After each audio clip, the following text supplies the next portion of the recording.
Ole Miss with the double nickel last night, 55-49. They beat LSU. What do we love on this show? We love a wounded animal. Scratch that. We love teams in wounded animal mode at PETA. We had Ole Miss in wounded animal mode, did we not? We had Auburn in wounded animal mode, and they put up a fight. Well, Ole Miss goes to Bama, they lose. They come home, they're facing LSU. We picked Ole Miss to win last week.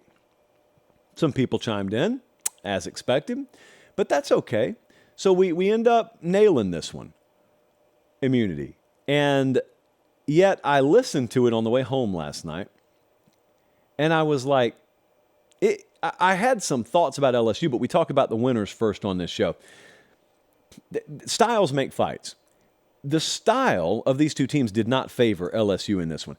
Is this a signature win for Lane Kiffin? I'd say, yeah, it is.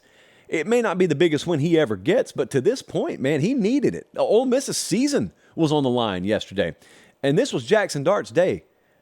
Remember, such a long time ago now, remember in spring and then SEC media days, we're talking about, yeah, Jackson Dart's there, but, oh, man, we got some transfers coming in there. Spencer Sanders transferred there from Oklahoma State. Where is he? Where is he? He's on the bench because Jackson Dart did what he should have done, take it as a personal challenge, lock down my job, and it's his job, and it never wasn't his job. And he goes 26 for 39 yesterday. 389 through the air, another 50 on the ground, 5 total touchdowns, total warrior effort because he got knocked around big time the week before.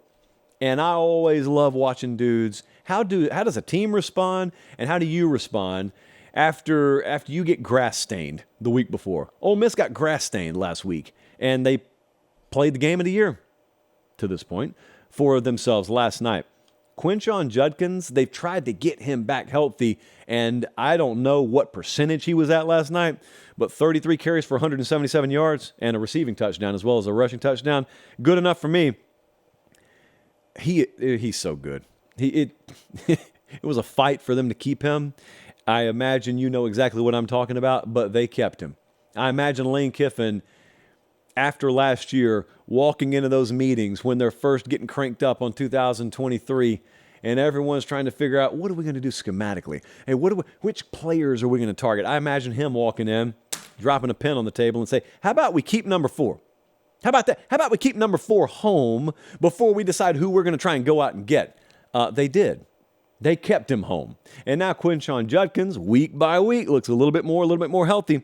Man, college football games are so much looser. They can get so much more loose than NFL games do. I don't ever hate on the pro game, but the college game is my game. Saturdays are for us around here. And I got to show you some footage. You know Ole Miss won yesterday. You know they stormed the field. Director Colin has procured some footage from Vaught-Hemingway Stadium yesterday of exactly what it looks like when an Ole Miss Rebel just gets a little bit too caught up in the moment. And if you're watching on podcast, picture a young man of varying degrees of inebriation doing certain unspeakable things to a goalpost, and now he's standing on the goalpost, and now he is making out, tongue and all, with the goalpost. He has now climbed a solid 10 feet up the upright and is still passionately making out with that upright, but that's not what caps it off. What caps it off is he slides down, very orderly, and then in true Jeff Hardy WWF Attitude Era fashion, swanton bomb. Onto nothing. Just front flips onto the ground below, and there are 2 officers waiting to take him away. This is Saturday. That is what Saturdays are about. That doesn't happen on Sunday. Sunday's so orderly. The NFL's like sitting back, filing its fingernails. Saturday is some kid doing a front flip onto grass. His coccyx is probably screaming at him today, but nothing could stop him last night. Now, I don't know who that kid is. And I'm not going to go as far as to say he's Pate State material because I don't really know what he was on. But I like to think those officers took him by the arm, escorted him up the nearest tunnel, and then said, go on, get out of here, enjoy your night. That's what I like to think. And if anyone knows otherwise, don't bother telling me. It's a shame. It's a shame to watch what Jayden Daniels is this year. Now, don't misunderstand me.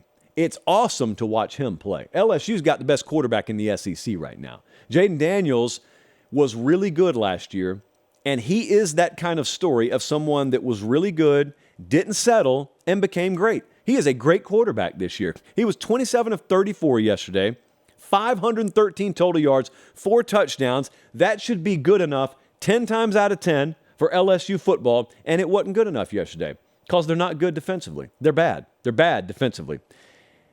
And I wish I could say it's shocking, but it's not really shocking. And I know it's not because we brought Brian Kelly on this show a few months ago, and he warned you. But even you're around these guys every day. How can you really know when you take that many guys out of a portal in that same position room, how can you ever really know what's coming? You don't, and that's why there's still a red flag that flies over our program in a sense of, if you really evaluate where we are, you would say that's too many guys to take out of the portal. And it was on defense. It wasn't on offense because we're ahead of where we are. But we're still a year away from a recruiting standpoint where it's player development with freshmen and developing your players from within and not having to take 12 guys out of the portal on defense. So if you're really looking at it carefully, it's a red flag because you don't know until you get out there whether Zay Alexander, who we took from Southeast Louisiana, is going to be the field corner that we expect him to be. Those are a number of the questions that we have going into the season. Colin, it sounds to me like there's music coming off of this piece of paper, and that can only mean one thing. This was our Sarah McLachlan special. The LSU defense was our Sarah McLachlan special. This brings me no joy to my friends in the booth. LSU's defense yesterday, 9 passes allowed of 15-plus yards, 12 runs allowed of 15-plus yards, 706 total yards given up. Ole Miss didn't even have half of that the week before against Alabama. They gave up 8 yards per play, no sacks, all that talent in the front seven, no sacks. They allowed 317 on the ground. Ole Miss had 56 on the ground against Bama. Pro Football Focus tells us they missed 30 tackles in yesterday's game. 30 in one game. That's a bad month. They missed 30 last night. I don't know what Brian Kelly is going to do about his defensive staff, but it's not good enough. And I think that's painfully, and I do mean painfully with a capital P, painfully obvious enough after last night and probably even before that. But it is what it is right now. I think changes are going to come there. That's a virtual certainty, but they're not going to come in October or November. It's going to be after the season, and until then, it kind of just is what it is. And this is a place that likes to fancy itself DBU with good reason. This year is not one of those reasons, and the fact that the LSU secondary and defense was the Sarah McLachlan special is #sad. That's what it is. Ole Miss's drive chart. Touchdown, punt, touchdown, touchdown, touchdown, field goal, punt, field goal, touchdown, downs, touchdown, touchdown. End of game. 55. Congratulations to Lane Kiffin and Ole Miss. Listen, that's only LSU's first conference loss. So both of them have a conference loss now. Bama is about to play A&M this Saturday. One of them will have a conference loss. Whew, the SEC West. Good luck figuring that one out.